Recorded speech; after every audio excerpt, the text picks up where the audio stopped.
Olá pessoal, vamos convidar aqui o AJ para a nossa live de hoje. Vamos ver aqui para convidar o AJ.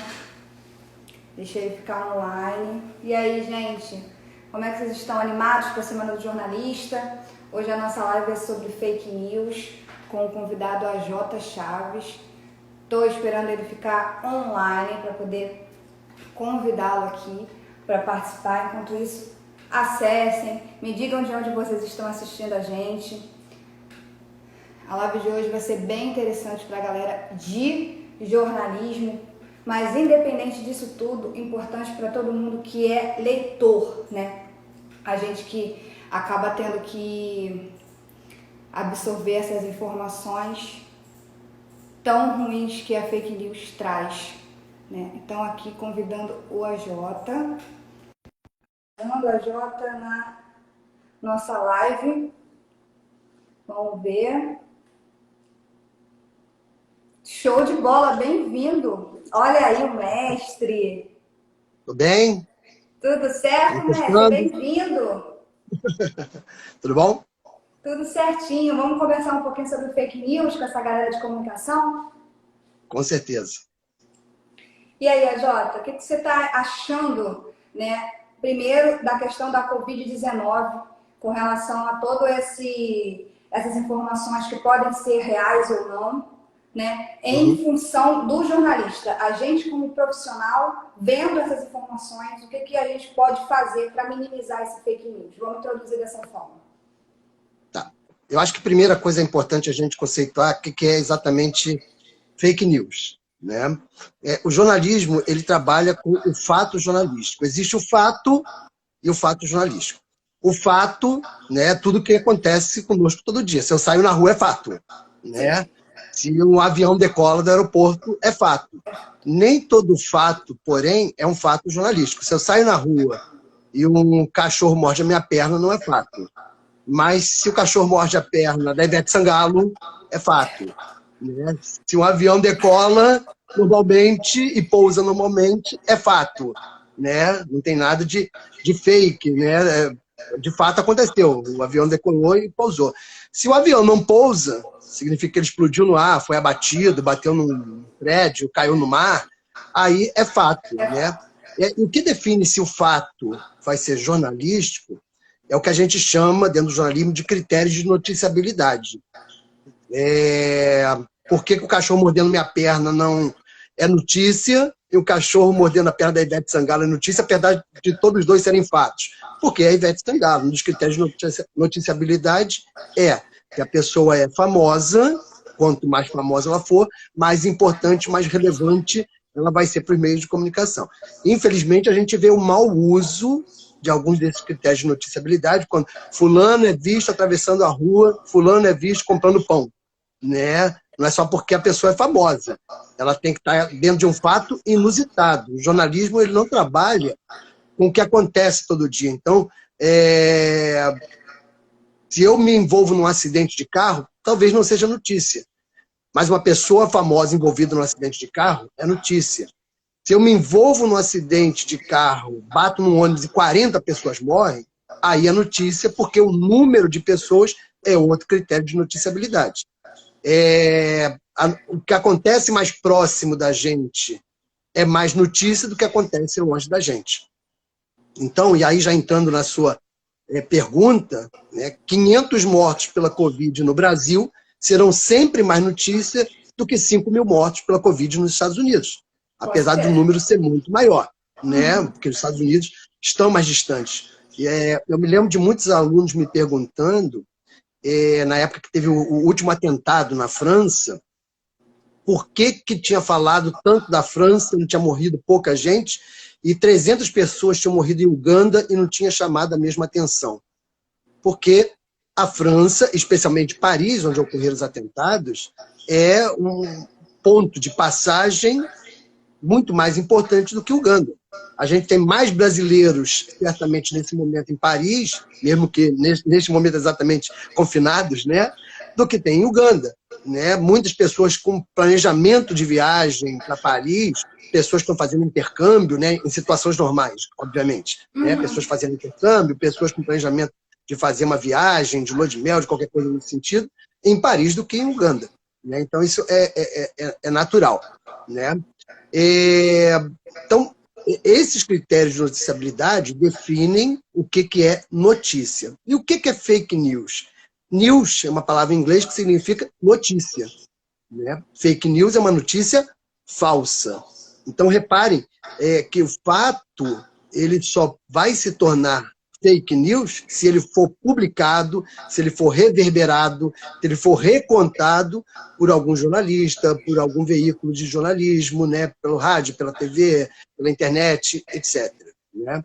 O que a gente tem neste momento? Né? A gente tem, por exemplo, muitas receitas falsas rolando por aí, né? Desde como fazer álcool gel misturando álcool líquido com gel de cabelo, né? Máscaras que são praticamente inúteis, boa parte das máscaras, né? Feitas com guardanapo, 2 elásticos e pendura na orelha, né? Isso não vai funcionar. Tá? E existe também uma outra questão que aí é uma briga, né? Que passa e não passa pelas fake news, que é uma questão de o que seria melhor adotar nesse momento, por exemplo, né, de controle para a população, o que seria melhor adotar nesse momento de estratégias para lidar com isso. Isso varia de país para país. Né? Não tem nada de falso. Quando o presidente fala, ou o governador fala, ou o prefeito fala, né, e que nós temos ouvido eles falarem, nada do que eles dizem a princípio é fake. Se um órgão de imprensa reverbera o que o presidente falou, não é fake news. Né? Se o prefeito é uma fonte oficial, então minimizaria... Sim. Exatamente. Né? Agora, o problema é que os veículos de comunicação também têm sido vítimas das fake news. Né? Sim. E essa semana mesmo eu estava conversando com 2 amigos jornalistas e eles falaram que pela primeira vez em 25 anos, depois de checar as fontes, eles publicaram vídeo, publicaram um depoimento que no dia seguinte acabou sendo contestado e, né, já tinham colocado para frente. E quando você publica, de fato, se torna uma fake news. Sim, no caso do Covid-19, com muitos interesses envolvidos, isso acaba gerando também uma possibilidade de fake news muito mais ampla. Então, a gente acaba tendo que ter mais cuidado do que a normalidade do dia a dia das notícias. Sim. Até porque há interesses políticos envolvidos, há interesses comerciais envolvidos, há uma briga para descobrir quem vai lançar a vacina primeiro, qual é o laboratório farmacêutico que vai lançar o remédio primeiro, né? Se há algum remédio que já exista hoje no mercado que dispensaria, né, muito investimento em pesquisa e que pudesse ser lançado quase que imediatamente, né, o que provocaria uma corrida das pessoas para comprar esses remédios, né? Repare, as pessoas hoje fazem estoque de papel higiênico. Papel higiênico não tem nada a ver, né, com Covid-19, né? Mas o estoque de papel higiênico está praticamente esgotado, né? Em boa parte aí das localidades, pelo que a gente percebe, né? Pelo que nos mostram os noticiários, com imagens de gôndolas de supermercado, e não tem nada a ver, né? E as pessoas, né, de alguma maneira... Aí entra uma outra questão, que é a má informação aliada a um senso de urgência coletivo. Se você vê uma pessoa que está fazendo estoque de papel higiênico, eu vou comprar também, porque deve, né, ter alguma coisa a ver. E aí, o efeito manada o pânico da ruim. O pânico é sempre ruim, né? Para lidar com essas questões. Aproveitando que o senhor mencionou pânico, por que as notícias de pânico, as notícias ruins, elas acabam sendo mais faladas porque existe mais procura? Por que as pessoas procuram por isso? Tem alguma proveniência psicológica de interesse público, público? Na verdade, não é que as pessoas procurem por isso, né? Existe um termo em alemão, que os alemães foram os primeiros a fazerem pesquisa nessa área, é um termo chamado Kitsch, né? Que eles definem como atração pelo grotesco. né? Você está assistindo um noticiário, por exemplo, e fala assim, acidente espetacular na Fórmula Indy. Você quer ver a imagem. Tá? Aquele carro capotando, virando não sei quantas vezes, o piloto saindo, ou o carro queimando, ou seja o que for. Né? A gente sente essa... meio mórbido, né? Mas sente uma atração pelo grotesco. Um Né? pouco. E aí entra uma outra questão. Né? Eu já trabalho com estudo, né, dessas... Antigamente não chamava fake news. Fake news é um nome bem recente, né? Foi cunhado esse termo bem recentemente. Né? Mas antigamente a gente chamava de farsas, causos e cases, né? Casos eletrônicos, né? Não tinha um nome para tudo isso. Mas eu me lembro, por exemplo, quando Mamonas Assassinas morreu, que as pessoas começaram a receber nas suas redes sociais fotos do Mamonas Assassinas. Vejo que a imprensa não está mostrando esse tipo de coisa toda. E a pessoa clicava e era um vírus que instalava no seu computador. Na época era computador. Né? Ou seja, as pessoas têm essa atração pelo mórbido. Né? Eu vou querer... E antes mesmo, às vezes, de abrir, já compartilhava com outras pessoas, a dizer, eu tenho que ser a primeira a encaminhar para os meus amigos, dizendo que eu tenho as imagens do Mamonas Assassinas mortos. Né? Então, não é uma coisa recente, só que hoje já tem um requinte, né? E por isso a gente trata de fake news, porque elas têm tratamento jornalístico. Às vezes, a mentiras tem o lead, o que, quem, quando, como, onde, por quê. Sim. São publicados em sites pseudo-jornalísticos, têm aparência de jornalismo, têm tratamento jornalístico, são escritos como jornalismo, mas, na verdade, há toda uma intenção não jornalística ali por trás. Para privilegiar ganhar alguém. dinheiro, exatamente. Ou para prejudicar alguém. Ou para prejudicar. Justamente. Hoje, com a web, né, com o jornalismo digital, isso acabou se intensificando mais, porque hoje todo mundo é dono de uma informação. Né? E todo mundo tem acesso de uma forma simplificada. Então, digamos que a web ela trouxe mais facilidade para o jornalista, para a notícia em si, para a informação, mas ela também foi um agravante muito sério em cima desses tipos de problema. Sim, sim. As pessoas têm acesso ao fato e, às vezes, pegam esse fato, que não é um fato jornalístico, transformam em fato jornalístico, ou pegam parte de um fato jornalístico, tiram de contexto e republicam como se fosse um novo fato, né, atendendo aos seus interesses específicos, né, para poder falar sobre isso. Tem uma pergunta interessante que eu vi aqui agora, pessoa perguntando se barriga é fake news. Tá? Não sei quem foi, a pergunta já foi embora. Mas, que é barriga? Ah, tá, ok. Só respondendo então essa pergunta, aproveitando, barriga não é a mesma coisa que fake news. Barriga é resultado normalmente de má apuração. Né? Quando você dá uma barriga, alguns chamam de barrigada, né? Eu não gosto muito do termo barrigada, que tem um duplo sentido, eu gosto muito da barriga. Né? Quando você dá uma barriga no jornalismo, significa que você publicou uma informação falsa.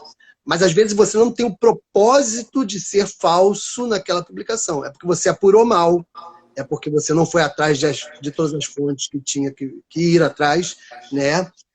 Então, acaba cometendo uma barriga. Há várias barrigas aqui no jornalismo brasileiro, algumas bem famosas, como o caso da Escola Base, lá em São Paulo, né? Que virou uma barriga criminosa até. Né? Existe o caso daquela brasileira em Zurique, que fez autoflagelação, que se cortou, né, e disse que tinha sido cortado pelo namorado, e aí quase causou um problema diplomático, né, do Brasil com outro país, e depois se descobriu que, na verdade, ela mesmo tinha feito a autoflagelação. Né? Isso é barriga, é má apuração. Fake news há uma intencionalidade. Eu vou propositalmente publicar uma notícia falsa ou deixar de lado algum tipo de informação.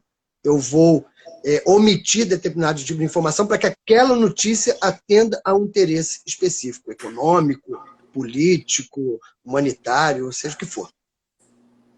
Perfeito. E como é que o senhor hoje acha que a gente pode minimizar isso? Porque nada é assertivo hoje, né? Nada a gente vai conseguir em 100% minimizar que seja.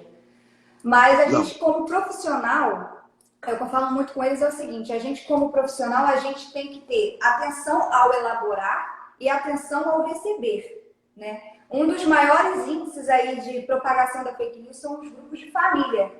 né? Que é até engraçado falar isso, mas os nossos pais, né, e tios, eles são excelentes em acreditar severamente nessas informações.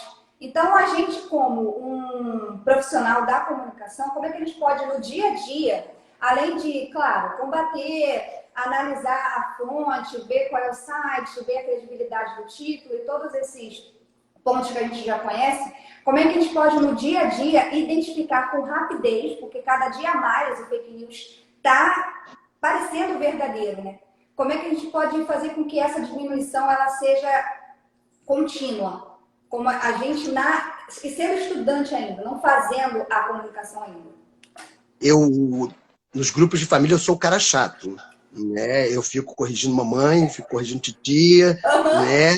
Porque eu digo para elas o seguinte, primeira coisa, hoje vai acontecer tal coisa.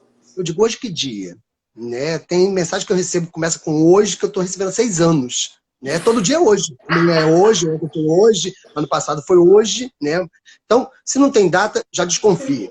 Né? Segunda coisa, um médico sanitarista afirmou que está acontecendo tal e tal coisa. Quem é o médico sanitarista? Né? Um médico sanitarista da Santa Casa. Por que se coloca Santa Casa ali? Para se dar algum tipo de credibilidade. Mas quer ter credibilidade de fato? Nome completo do médico, que data que ele fez essa afirmação, esse tipo de coisa toda. Só que as pessoas têm uma tendência, né, dentro daquele atração pelo grotesco e querendo ser as primeiras, né, a repassarem uma notícia, em vez de checar, né, passam e ainda botam no final. Não sei se é verdade, mas estou repassando. Né? É terrível uma coisa dessa, né? É prejudicial. Tudo bem, quando não é um jornalista que está fazendo isso, é alguém da nossa família que está fazendo isso, né? A gente vai corrigindo. A principal dica que eu dou para o pessoal da minha família é, na dúvida, não repasse. Não repassa. Porque é isso que faz exatamente com que outras pessoas peguem aquela informação e joguem para frente. Né? E uma mentira, ela tem um potencial muito grande de reverberação, às vezes muito maior do que uma verdade. Por exemplo, daí eu vou pegar um fato real. Né? Nós tivemos o primeiro caso confirmado no Brasil de coronavírus, né, em fevereiro. Sim. Aí, essa semana, o governo brasileiro chamou numa coletiva de imprensa e divulgou a informação oficial de que, na verdade, tinha se enganado e que o primeiro caso tinha acontecido em janeiro. 2 dias depois, o governo chamou uma nova coletiva e disse que se enganou. E, na verdade, o caso não foi em janeiro, foi em março, mas a pessoa tinha digitado errado. E agora, com que informação que a gente vai lidar? Né? Tem gente que acha que foi em janeiro, tem gente que acha que foi em fevereiro e tem gente que acha que não foi em momento nenhum. Né? Então, repare, até os órgãos oficiais, eles às vezes nos colocam ali numa saia justa. Né? E é difícil a gente conseguir reverberar todas essas informações da melhor maneira. Com o texto, eu acho que até de alguma maneira é mais simples. Eu pego, às vezes, determinada informação, pego 2 ou 3 palavras-chave, né, vou lá no Google, boto aquelas palavras-chave e boto do lado boato, boto do lado farsa, boto do lado fake, e vejo se alguém já publicou desmentindo aquela informação. Agora, com vídeo é um negócio extremamente complicado. Ainda mais porque a gente está vivendo e deve viver ainda mais nos próximos meses a era das deepfakes, onde você chega, pega o rosto de determinada pessoa em HD, eu aqui, por exemplo, mexendo minha boca, piscando meu olhinho, esse tipo de coisa toda, eu posso ser a Fernanda. Inclusive com o timbre vocal da Fernanda. Hoje já há softwares que permitem fazer o que é chamado deepfake. Eu vi uma entrevista com o maior especialista no Brasil sobre deepfake, ele foi no programa do Pedro Bial, né? E o Pedro Bial perguntou assim, agora a pergunta que não quer calar, e aquele vídeo do Dória, dele lá no motel, com 2 mulheres, é verdade ou é deepfake? E aí o cara falou assim, olha, eu, na posição de maior especialista no Brasil sobre esse assunto, tenho que te dizer o seguinte, não sei. Então, veja em que patamar a gente está Ponto chegando. Né? Onde você, chegamos. uma coisa, exatamente, você consegue manipular, né, o rosto, manipular a fala, manipular o gestual, a tal ponto de tornar imperceptível se aquilo é verdade ou não. Né? E a gente está caminhando cada vez mais para isso. Já vivemos isso na última eleição americana, né? Tivemos aqui no Brasil o caso mais conhecido, é esse exatamente do Dória, né? Mas eu não tenho dúvidas que até a próxima eleição para governador, presidente, daqui a 2 anos, a gente vai ter isso disseminado no nosso país e em vários outros países também. Com certeza, com certeza. E isso, para o profissional de jornalismo, independente de ser recém-formado ou não, é bem complicado, tendo em vista que a pessoa que ainda não tem credibilidade, por exemplo, esses jogos aí, eu não sei quem já trabalha há muito tempo na área, etc. Mas a pessoa que está começando agora, que ela não se atenta a isso e acaba entrando, tipo, nossa, eu vou fazer o meu primeiro furo de reportagem, ou então tá todo mundo falando sobre isso, eu vou dissertar no meu blog. Isso acaba já detonando a credibilidade da pessoa antes mesmo de ela entrar no mercado. E como é que isso pode ser minimizado com relação a blog? Porque no blog entra muito a questão de a minha opinião, interpretativo da minha forma, então, em regra, eu vejo muito que as pessoas acham que podem falar tudo, só que até mesmo o opinativo ele precisa de um embasamento. E eu acredito que ele seja uma grande raiz para a fake news também. Não que a fake news ela seja criada pelos jovens, mas hoje, com todo mundo poder ter um blog, todo mundo poder ter um canal no YouTube e tudo mais, sem credibilidade, sem ainda presença no mercado, sem formação, que seja, acaba desencadeando um problema um pouco maior. Então, como é que o senhor poderia ajudar essa galera que está assistindo a live aqui hoje a começar direito? Porque a gente recebe na internet uma overdose de informações. É muito difícil de saber exatamente o que vai para frente, o que não vai, o que pode ser uma atualização, ou o que já caiu, ou o que já caiu na pauta. O que a gente pode trabalhar dessa forma? A principal dica que eu posso dar é não Thaís. seja ansioso, não seja... Ah, Thaís, beijo. Não seja ansioso, não seja ansiosa. Né? Às vezes, na tentativa de dar o furo de reportagem, nessa tentativa é que saem as barrigas, nessa tentativa é que pode ser gerado uma fake news. Paralela a essa dica, é importante ter ótimas fontes. Né? É importante ter as boas fontes. Não a fonte necessariamente, às vezes, que você gosta. Né? Às vezes, uma fonte que você não gosta, ela pode te dar uma boa informação ou um gancho para uma boa informação que você vai averiguar e vai confirmar, ou às vezes vai conseguir desmentir aquela informação que foi dada em primeira mão por uma fonte, né, que não necessariamente compactua com sua ideologia. Né?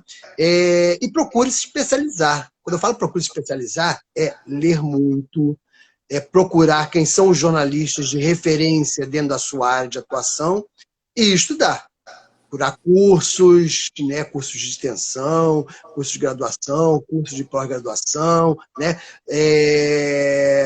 mentorias, tudo o que possa te garantir que você possa ser um jornalista cada vez melhor. Se você tiver essa trilogia, esse tripé, né, de boas fontes, de boas referências do estudo, da leitura, qualquer coisa nesse sentido, tá? E não ser ansioso a ponto de colocar, né, o furo de reportagem à frente do bom senso, eu acho que pelo menos uma receita, um caminho para o sucesso dentro da atuação jornalística. A lei das 3 fontes, ela já existe muito antes da questão da fake news. Ela pode ser um ponto realmente positivo ou, em cima disso, ela vai acabar sendo nada? Eu acho que ela continua extremamente válida. Eu acho que ela continua tão válida quanto no passado. Desde que isso já valia antes e continua valendo em época de fake news, né? Não sejam 3 fontes de um mesmo local ou de um mesmo órgão governamental, ou seja, você vai ouvir fontes distintas que possam... Que não se conhecem? Exatamente, que possam somar-se para levar o jornalista a descobrir a verdade. Agora há pouco perguntaram, aí de novo, desculpa, Eu só vejo a pergunta, não consigo pegar a rapidez. Alguém perguntou sobre o caso do Neymar, né? Sim, Com aquela vi por namorada, aqui. que se isso tinha sido fake news. O jornalismo ele não tem que ser Carlinhos. detetive. Ok. O jornalismo ele não tem que ser detetive, ele não tem que ser investigativo. Ele vai dar a notícia até onde se sabe da notícia. Então, no momento que só tinha o vídeo da pessoa supostamente agredida, né? Então vamos dizer que a pessoa foi agredida. No momento que eu tenho outra fonte, eu tenho o vídeo do Neymar, eu tenho o advogado que diz que tem o vídeo, mas se não tem o vídeo, até então eu não tenho vídeo, então não tenho fonte. Mas eu, como jornalista, tenho que dizer, o advogado disse que tem um vídeo. Sim, Né? tirar a Até que o vídeo responsabilidade de apareça. você. Exato. Exatamente, exatamente. Sempre colocar essa responsabilidade na fonte. Porque aí, caso contrário, se você não cita a fonte, é claro que a gente continua tendo o princípio do sigilo de fonte. Né? Então, uma fonte ligada ao Palácio do Planalto, uma fonte no Palácio Tiradentes, né? Um conselheiro do Flamengo que não quis se identificar, essa pessoa que foi testemunha do crime, coisa tal. Sim, mas sempre tem uma fonte. Né? Você não vai poder tomar as decisões por si próprio, né? Baseado em achismos, né? Ou baseado apenas nas suas convicções pessoais. Às vezes a gente tem até que escrever sobre alguma coisa que a gente não gosta. Eu falo para meus alunos, olha, Isso sei não, lá, não você está em gosta do questão. Flamengo. Você gosta do Flamengo, mas pintou uma oportunidade para ser setorista do Botafogo, você não vai chegar lá e vai falar mal do Botafogo só porque você é flamenguista. Né? Sem condições. Exatamente. Eu tenho Eu uma sei. ex-aluna, por exemplo, que ela adoraria ser crítica musical, gostava de rock pra caramba, coisa e tal. Teve uma oportunidade de entrar na gravadora para ser crítica de música sertaneja. E aí? Bom, ela não vai falar mal da música sertaneja só porque ela gosta de rock. Então a gente tem que ter muito critério. A gente é jornalista, acima de tudo, a gente busca a verdade, ou pelo menos aquele tanto de verdade que existe naquele momento, e se a verdade mudar no dia seguinte, não tem problema nenhum. A gente muda também a história, né? Porque no dia seguinte eu tenho mais informações do que eu tinha até o dia anterior. O que não se pode é continuar insistindo numa mentira, mesmo depois que eu descubra fontes que me desmintam, ou que desmintam a versão que eu sustentava até então. Até onde hoje a imparcialidade na web ela pode existir? Porque hoje todo mundo tem as suas vontades, os seus interesses e suas opiniões. Né? A internet deu esse aval para cada um de nós. Até onde o jornalista ele tem que ter a imparcialidade em cima de cada fato, usando o jornalismo digital? É complicado, eu vou te dizer por que eu acho complicado essa questão. Né? As redes sociais, elas nada mais são do que uma extensão das redes sociais que já existiam antes de existir, né? Antes de elas existirem na internet. Ou seja, um grupo familiar é uma rede social não digital. Tá? As pessoas com quem eu convivo na igreja, as pessoas com quem eu convivo no meu trabalho, as pessoas com quem eu convivo na minha faculdade, são redes sociais não digitais. Mas essas redes sociais também existem, ou se replicam, ou são ampliadas pelas redes sociais digitais. O problema é que nas redes sociais digitais, as pessoas agem que não precisam mais agir como agem nas redes sociais não Sim. digitais. Né? Então, por exemplo, no meu ambiente de trabalho, eu sou jornalista. Aí eu vou para a rede social e começo a meter o mal em alguém, começo a levantar, né, possibilidades de N informações que não são verídicas, começo a trabalhar com boatos. Isso é terrível. Né? Eu digo que a internet é um ótimo espaço de pseudocrítico, porque crítica a gente sempre pôde fazer, mesmo antes das redes sociais. Né? Só que o crítico, de fato, ele é um cara que se embasou, que estudou tanto, que ele pode dar uma informação relevante. Um crítico de cinema, ele viu muitos filmes, estudou muito sobre isso, leu muitas outras críticas antes, ou deveria ter feito isso, antes de publicar sua primeira crítica. Um crítico de música, eu trabalho com música, né? Eu falo a mesma coisa. Né? Você não pode ser crítico de música tendo ouvido 10 discos. Né? Não tem como ser crítico de música. Você tem que estudar muito, ler muito, conversar muito com outras pessoas, tentar se especializar, por exemplo, num nicho. Pode ser um ritmo, pode ser uma década, pode ser, né, um grupo de artistas, pode ser artista de determinado país. K-pop, por exemplo, né? Sei lá, mas você tem que se especializar para poder falar sobre isso. Na internet, não. Na internet, todo mundo é pseudocrítico, né? Qualquer coisa que sai, todo mundo virou advogado, todo mundo virou jornalista, todo mundo virou especialista em saúde, todo mundo virou, né, qualquer coisa, né? E é complicado. O que eu percebo é que as pessoas, normalmente, que têm muito valor, até um tempo atrás, elas eram extremamente respeitadas também pela opinião que emitiam na internet. Eu vou pegar um exemplo, Cora Honey. Ela era jornalista do Globo durante muito tempo, e ela escrevia no Facebook por milhares de curtidas, milhares de compartilhamentos. Continua sendo uma pessoa maravilhosa, mas eu sinto que as pessoas começaram a deixar de segui-la, começaram a deixar de prestar atenção em suas opiniões e começaram a seguir outros pseudocríticos, principalmente os que se valem de vídeo. Né? Porque agora sempre foi muito mais textual do que visual. Né? E aí, de repente, qualquer um com um cenário bacana, né? Com um acabamento bem feito, uma edição bacana, falando besteira, passa a ser mais importante do que aquela pessoa que tem algo a dizer, que tem conteúdo, mas que resolveu fazer textão. Infelizmente, a gente está vivendo essa época. Né? Até me lembrei uma coisa quando eu estava falando sobre fundo, sobre cenário. Né? Semana passada perguntaram a um grande filósofo que estava fazendo uma live e ele estava cheio de livros, né, por trás dele. Hoje nenhum dos dois está, né? Nem eu nem você estamos com livros aqui por trás.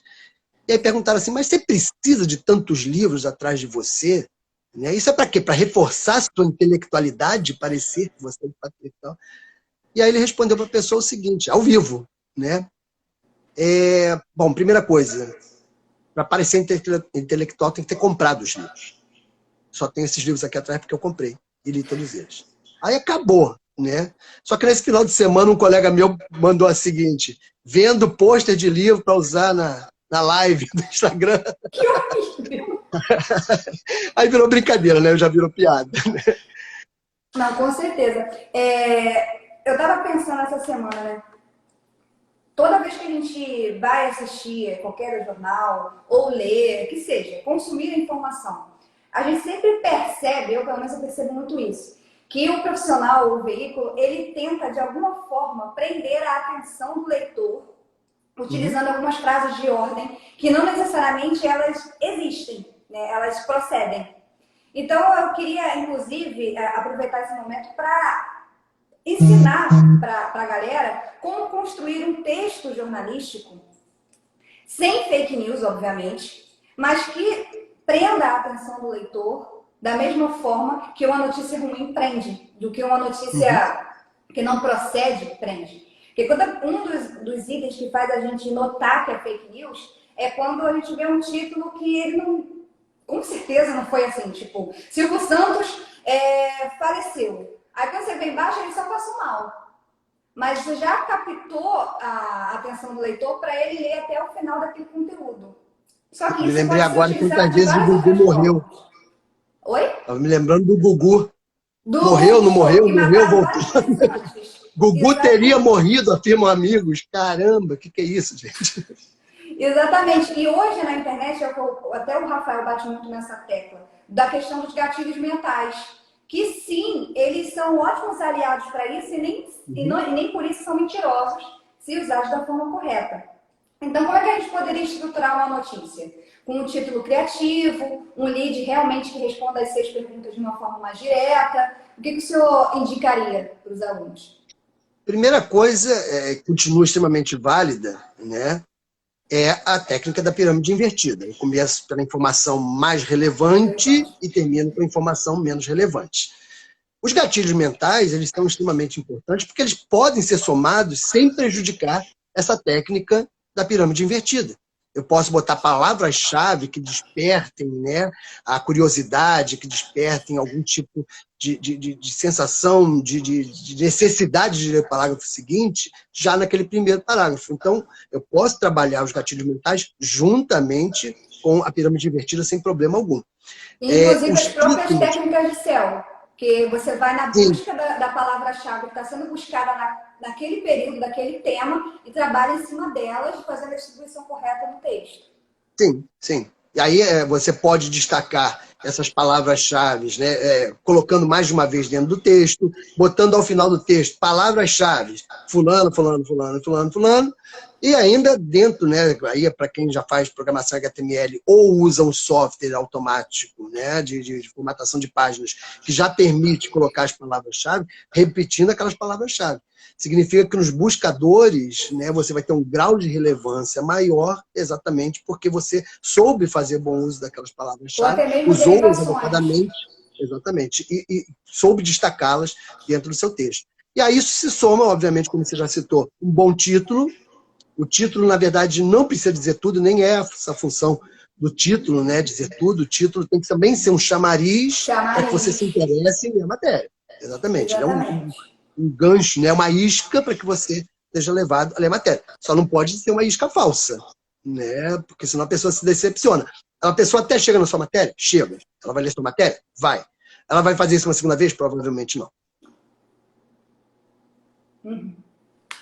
Eu estava verificando, né? Eu fiz um script aqui e um dos pontos que eu deixei em destaque é a gente se colocar no lugar do leitor, né?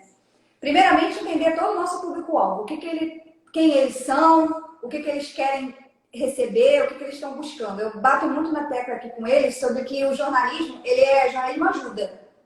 Todo mundo que consome a informação está procurando ajuda, está procurando Sim. respostas, né? Então, por que a gente não trabalha esses textos em cima de respostas?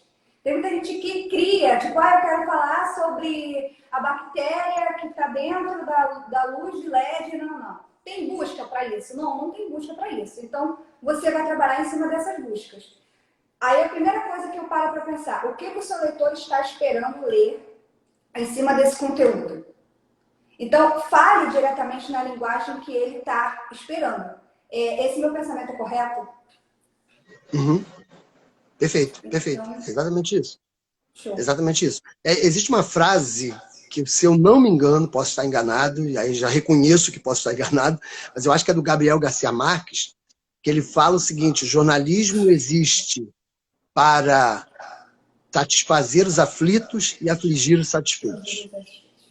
Já vi essa Então, o que ele frase. quer dizer com isso? Por exemplo, se tem uma pessoa que depende de alguma decisão do poder público para tapar o buraco da sua rua, ou a água que não chega, esse tipo de coisa toda, a imprensa pode ser a voz dessa pessoa, pode amplificar a voz dessa pessoa, de uma comunidade inteira, de uma rua, para poder mexer com a pessoa que está lá no palácio, né?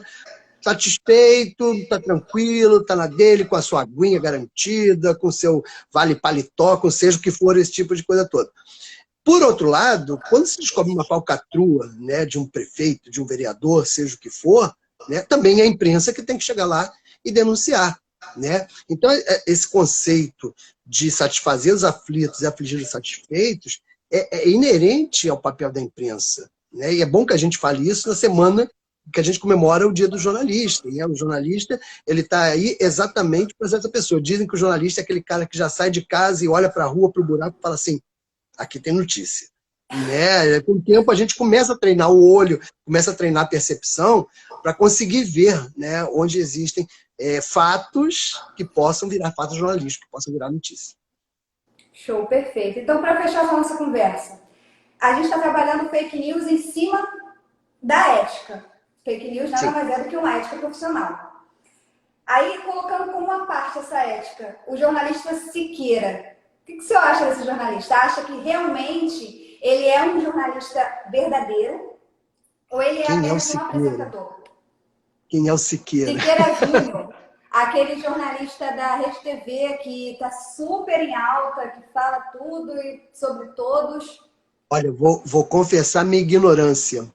Não faço nem ideia. Eu vou te falar uma coisa, na minha bolha, né, porque a gente hoje vive em bolhas, né, em redes sociais, coisa e tal, eu sigo muitos grupos de jornalistas, participo de muitos grupos de jornalistas. O Siqueira sequer, desculpa o Siqueira sequer, né, mas o Siqueira sequer é falado, sequer é comentado. Né? Para mim, eu o ignoro no sentido assim, não que eu ache ele uma porcaria. Um ilustre desconhecido, o Siqueira, para mim. E olha que eu tenho ficado muito tempo em casa, tenho assistido muito noticiário, né? E, aliás, para o jornalista tem sido, para mim como jornalista, um exercício interessante. né? Porque eu vejo assim, caramba, por exemplo, eu vejo a Record, né, neste momento. A Record, ela fala da Covid no mundo inteiro, aí no Brasil, praticamente, ela fala do prefeito de São Paulo e do prefeito do Rio de Janeiro, mas se o prefeito de São Paulo vai além e fala de determinadas coisas, a Record simplesmente não reverbera, né?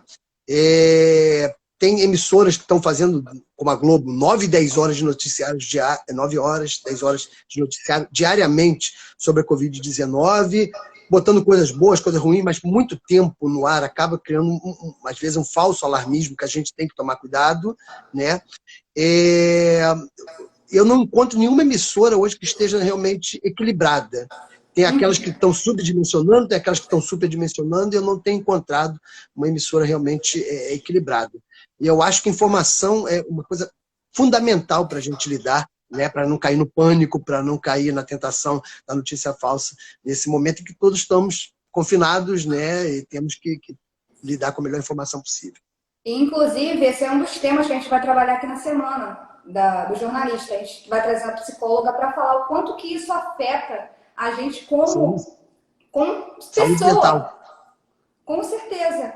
E é isso que a gente estava conversando aqui hoje, sobre a questão de querer fazer fake news ou querer engajar de uma forma que não existe para ter acesso. Aí acaba não entendendo que isso vai prejudicar centenas de pessoas que estão acreditando naquilo e privando a vida delas de certa forma, mais do que a gente já está privado, né? Ainda mais com essa questão do Covid-19. Mas muito obrigada, mestre. Tem mais alguma coisa para falar com a gente? Bom, eu queria só, já que a gente está encerrando, né, dar os parabéns a todos os jornalistas que estão nos assistindo, parabéns a você também pelo dia de amanhã, né? Obrigada. Parabéns a todos os jornalistas de informação que estão nos assistindo, né? Aqueles que ainda não se decidiram por ser jornalistas, né, saibam que é uma carreira maravilhosa. Eu, desde a época de estudante, ouço dizer, né, que está difícil o mercado de trabalho. Eu já tenho quase 25 anos de formado, já tenho mais de 25 anos de formado, né? E o mercado é difícil, mas sempre há espaço para quem é bom jornalista, né? É isso que eu tenho a dizer. Posso fazer um convite? Claro. Eu estou abrindo, né, a semana, eu estou abrindo a semana de lives. Abrindo a semana de responsabilidade. Exatamente, né? E amanhã, é o Genildo Gomes, não é isso? Isso que vai falar mesmo. com vocês. O Genildo Gomes é advogado e ele vai falar sobre a atual postura da imprensa junto ao governo brasileiro. E aí eu vou te pedir uma coisa.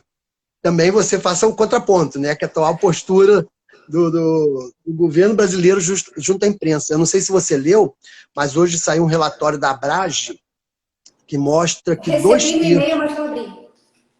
dois terços dos ataques a jornalistas ocorridos no primeiro trimestre desse ano partiram ou de órgãos governamentais ou das pessoas que ocupam, né, cargos governamentais.